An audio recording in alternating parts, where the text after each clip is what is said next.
नमस्कार। टुडे हिमाचल में आपका बहुत बहुत स्वागत है। मैं हूं आपके साथ भावना रेनॉल्ड और चलिए देखते हैं शाम की बड़ी खबरों को फटाफट। सुक्खू बोले, बारिश और बादल फटने की पूर्व चेतावनी के लिए प्रदेश में स्थापित होंगे 48 मौसम केंद्र।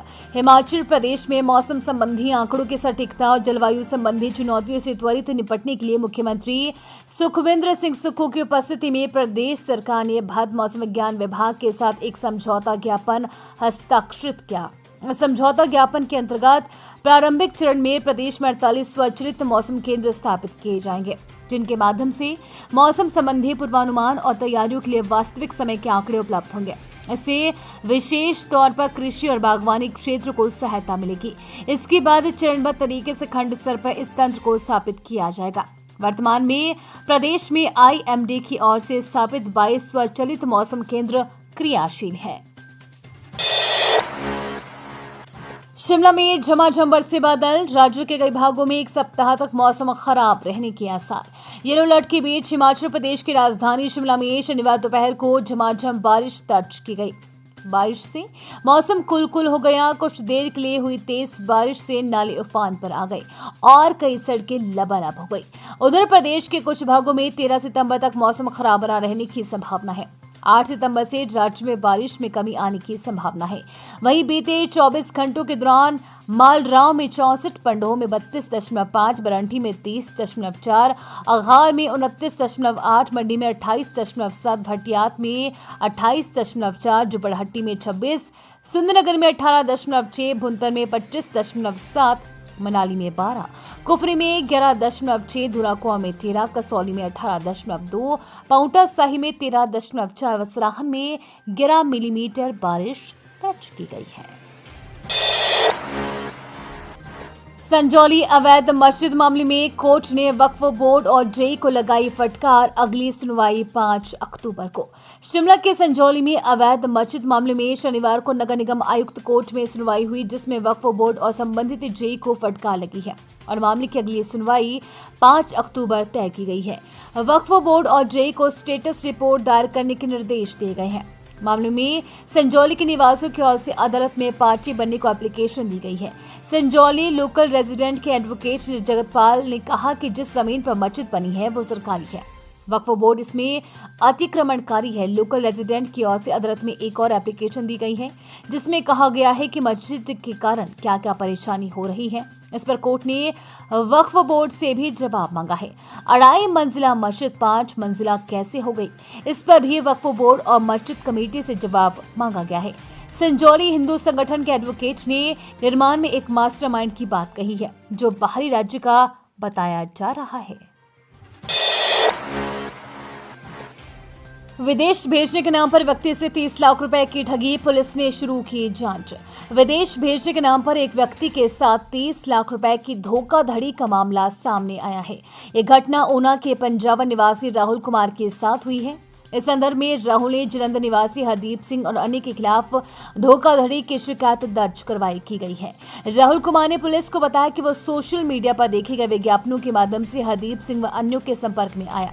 विज्ञापनों में विदेश भेजने का आकर्षक प्रस्ताव दिया गया था, जिसके चलते उसने इन व्यक्तियों को 30 लाख रुपए की राशि अदा कर दी।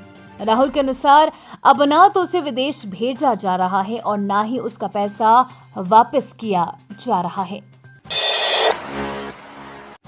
चंबा से अमृतसर जा रही HRTC बस सड़क पर पलटी, एक यात्री की मौत, 16 घायल। पठानकोट के मामून कैंट के पास बीती रात को हिमाचल पथ परिवहन निगम की बस दुर्घटनाग्रस्त हो गई है।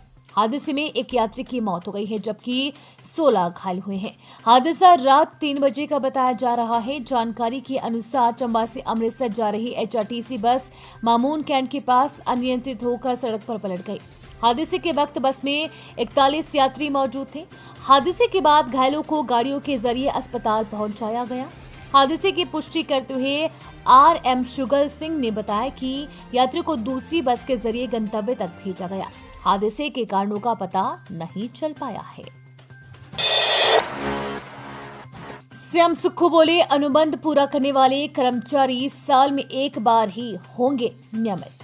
हिमाचल प्रदेश में 2 वर्ष का अनुबंध सेवाकाल पूरा करने वाले कर्मचारी साल में एक बार ही नियमित होंगे। विधायक लोकेंद्र कुमार के सवाल का जवाब देते हुए मुख्यमंत्री ने कहा कि 31 मार्च 2024 तक जिन अनुबंध कर्मियों ने 2 वर्ष का सेवाकाल पूरा कर लिया है, उन्हें साल में एक बार ही नियमित करने का प्रावधान है। वर्तमान में अनुबंध आधार पर हो रही नियुक्तियों को बंद करने के बारे में कोई प्रस्ताव विचाराधीन नहीं है। उप मुख्यमंत्री मुकेश अग्निहोत्री ने कहा कि श्री आदि हिमानी चामुंडा देवी रज्जो मार्ग निर्माण का मामला अभी उच्च न्यायालय में विचाराधीन है। ऐसे में इस परियोजना को आरंभ करने की समय सीमा अभी तक तय नहीं की जा सकती। गरीब परिवारों को मिलती रहेगी 300 यूनिट फ्री बिजली। आर्थिक संकट के बीच सीएम सुक्खू का ऐलान। मुख्यमंत्री सुखविंदर सिंह सुक्खू ने कहा कि प्रदेश में 125 यूनिट निःशुल्क बिजली को बंद नहीं किया गया और 300 यूनिट निःशुल्क बिजली गरीबों को देंगे। अभी तक केवल लाखों रुपए का आयकर भरने वाले होटलों की सब्सिडी बंद की है। कर्मचारियों को 5 तारीख तक वेतन न मिलने पर उनके सहयोग के लिए धन्यवाद करते हुए मुख्यमंत्री ने कहा कि जब आर्थिक स्थिति बेहतर होगी उन्हें डीए और एजेड भी देंगे। नियम 130 के तहत भाजपा सदस्य जीतराम कटवाल के ऊर्जा व जल विद्युत नीति को लेकर चर्चा के उत्तर में मुख्यमंत्री ने कहा कि पूर्व भाजपा सरकार ने हिमाचल के हकों को गिरवी रखा और बेचा है। हम इन हकों को लेकर रहेंगे। एसजेवीएन से 25% के शेयर के लिए हक लेकर रहेंगे। हिमाचल विधानसभा निजी वीवी पर शिकंजा, सदन में रखनी होगी वार्षिक रिपोर्ट। हिमाचल प्रदेश में स्थापित निजी विश्वविद्यालयों पर शिकंजा कसते हुए सरकार ने वार्षिक रिपोर्ट और वार्षिक लेखे सदन में रखना अनिवार्य कर दिया है। शुक्रवार को विधानसभा में हिमाचल प्रदेश प्राइवेट शिक्षा संस्था संशोधन विधेयक 2024 पारित किया गया। प्रदेश के 16 निजी विश्वविद्यालयों में क्वालिटी मॉनिटरिंग के लिए विधेयक में संशोधन किया गया है। शिक्षा मंत्री रोहित ठाकुर ने बताया कि निजी विश्वविद्यालयों के वित्तीय संबंध क्रियाकलापों पर्यवेक्षक में इस संशोधन से पारदर्शिता आएगी। ये सभी प्रस्ताव अधीनस्थ विधान समिति की ओर से अनुमोदित हुए थे। इनका मुख्य उद्देश्य है कि विनियामक आयोग और निजी वीवी की विधानसभा में पूरी ऑडिट रिपोर्ट रखी जाए। इससे उनकी जवाबदेही की क्वालिटी मॉनिटरिंग विधायकों की ओर से भी हो सकेगी। प्रदेश में निजी विश्वविद्यालयों में प्रवेश, शिक्षण, परीक्षा, अनुसंधान और छात्रों के हितों की सुरक्षा के लिए हिमाचल प्रदेश निजी शिक्षा संस्था विनियामक आयोग का गठन किया है।